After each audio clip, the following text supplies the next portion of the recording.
18세기 일본, 지금의 히로시마 지역. 그곳에는 이노 헤이타로라는 소년이 살고 있었다. 어릴 적부터 검술을 수련해 마을 사람들은 그를 작은 천구라 부르며 칭송했다. 그에게는 원래 형 같은 존재인 양형 신파치로가 있었지만 병약한 탓에 친가로 돌아갔다. 이후로는 하인 로쿠스케와 단둘이 살고 있었다. 이웃에는 퇴역한 씨름꾼 곰파치가 있었다. 튼튼하고 의협심 강한 인물로 헤이타로와도 친했다. 어느 5월 헤이타로가 곰파치의 집에 놀러 갔다가 오쿠마산의 요괴 이야기를 듣게 되었다. 오쿠마산은 북서쪽 깊은 산으로 오래전부터 요괴가 산다는 소문이 돌았다. 특히 천고 삼나무라 불리는 큰 나무가 있어 전설의 중심으로 여겨졌다. 한번 올라가 볼까? 제비 뽑기로 정하자. 밤 10시에 출발 어때? 그들은 웃으며 제비를 뽑았고 결과는 헤이타로. 그날 밤 그는 저녁을 먹고 삿갓과 비옷, 검을 챙긴 뒤 출발했다. 산은 칠흑같이 어두웠고 비까지 내려 길이 미끄러웠다. 때론 논두렁에 빠지고 가시에 긁히며 전진했다. 도중에 그만두고 싶었지만 끝까지 가야 한다는 마음에 계속 나아갔다. 폐허가 된 옛 무사의 저택터에 도착했고 그 위엔 전설의 청구삼나무가 우뚝 서 있었다. 그는 삼차총 꼭대기에 풀 한 줌을 묶어 자취를 남기고 돌아서려는 순간 인기척을 느끼고 검을 뽑았다. 하지만 그것은 걱정돼 따라온 곰파치였다. 며칠 뒤 큰 비가 쏟아지던 날 하인 로쿠스케가 악몽에 시달려 쓰러졌고 헤이타로는 이상한 불길과 함께 방 안에 나타난 스님 형상의 요괴를 목격했다. 검으로 대응했지만 요괴는 다다미 밑으로 사라졌고 다다미는 방 한 구석에 쌓여 있었다. 다음 날 새벽 곰파치가 집을 찾았고 그를 본 헤이타로는 홀린 듯 검을 휘둘렀다. 곰파치의 외침에 정신을 차린 그는 자신이 무언가에 사로잡혀 있다는 걸 실감하게 된다. 이노우가의 요괴가 출몰했다는 이야기는 삽시간에 마을 전체로 퍼졌다. 하인 로쿠스케는 마을에 나가 밤중에 겪은 일을 떠벌렸고 사람들은 귀를 기울이며 수군댔다. 곧 집 앞에는 구경꾼들이 몰려들었고 관청에서는 이노우가에 모이지 말 것이라는 경고문을 붙였다. 그 무렵 헤이타로의 친구 3명이 직접 요괴를 잡겠다며 찾아왔다.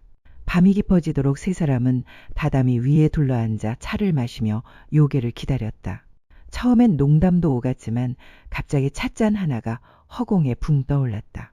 이어서 종이등과 화로도 날아오르더니 천장에 부딪혀 떨어졌다. 얼굴에 숟가루를 뒤집어 쓴 3사람은 혼비백산에 도망쳤다. 그날 이후 소문은 더 커졌고 로쿠스케는 결국 공포에 못 이겨 떠났다. 그 자리를 대신한 건 신파치로의 생가에서 보낸 하인이었다. 그러던 중 마을 사냥꾼 사쿠에이가 요괴를 물리칠 방법을 알려준다. 사이교지의 불경 그림을 받아와 경을 읽으면 귀신이 사라진다는 것이었다. 헤이타로는 그 일을 사쿠에이에게 맡겼다.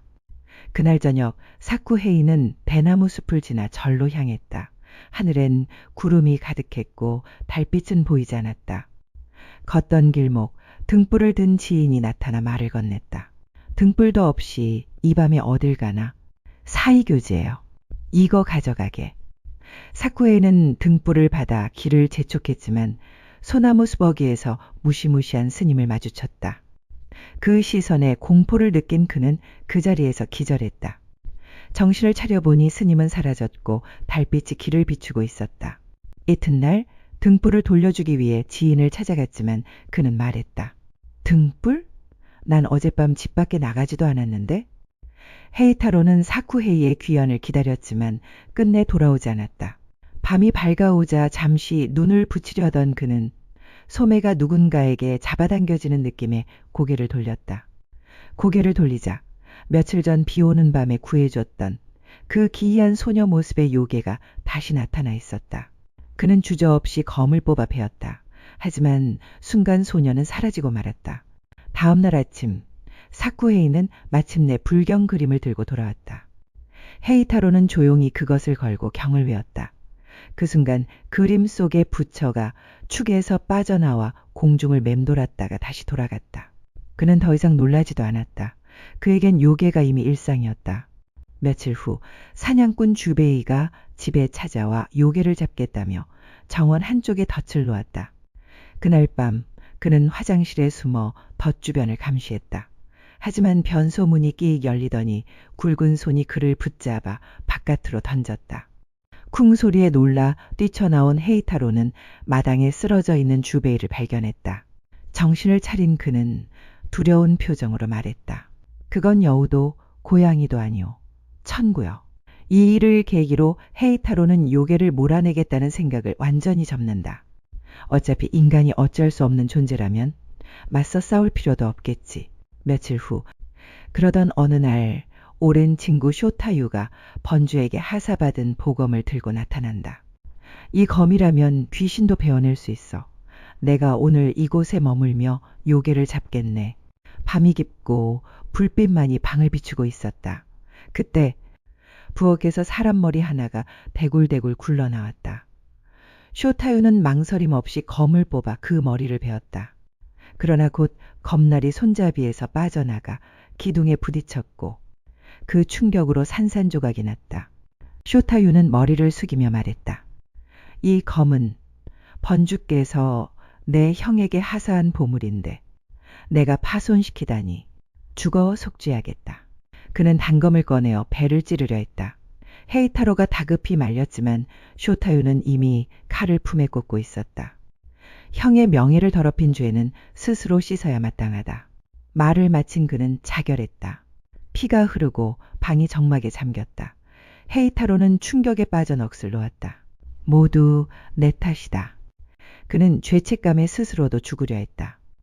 그 순간 곰파치가 문을 박차고 들어왔다. 무슨 짓이냐?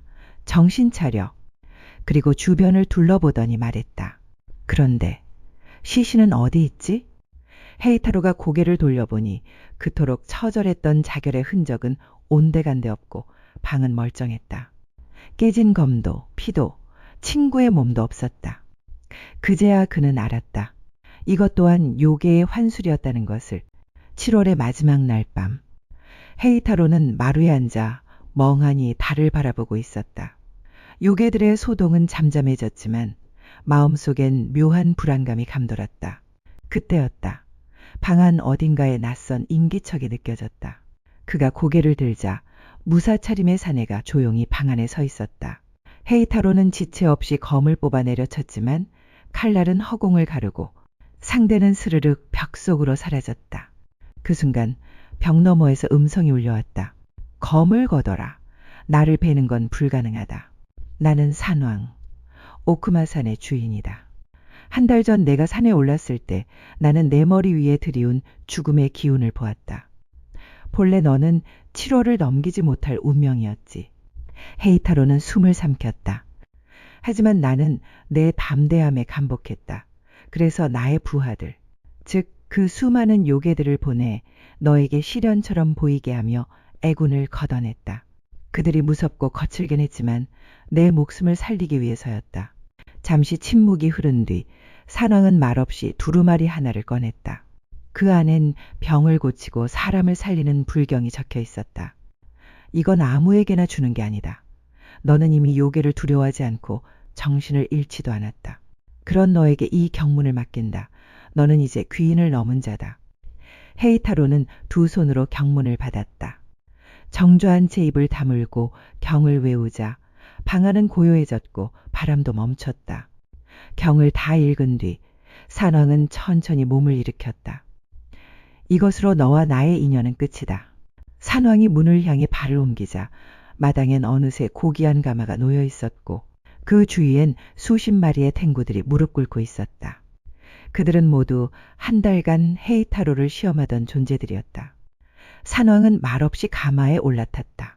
그 순간 하늘에서 구름이 내려와 가마와 탱구들을 감싸 안았고 모두 함께 서서히 하늘로 떠올랐다. 헤이타로는 끝까지 그 모습을 바라보다 고개를 숙였다. 다음 날 8월이 시작되었다. 그리고 그날부터 헤이타로의 집에선 어떤 이상 현상도 다시는 나타나지 않았다. 사람들은 점차 그 집을 잊었고 요괴의 소동도 끝난 듯 보였다. 하지만 아무도 몰랐다. 그 집에는 요괴조차 건드릴 수 없는 사내, 죽음의 운명을 이겨낸 자, 산왕의 경문을 받은 귀인을 넘은 자가 살고 있었다는 것을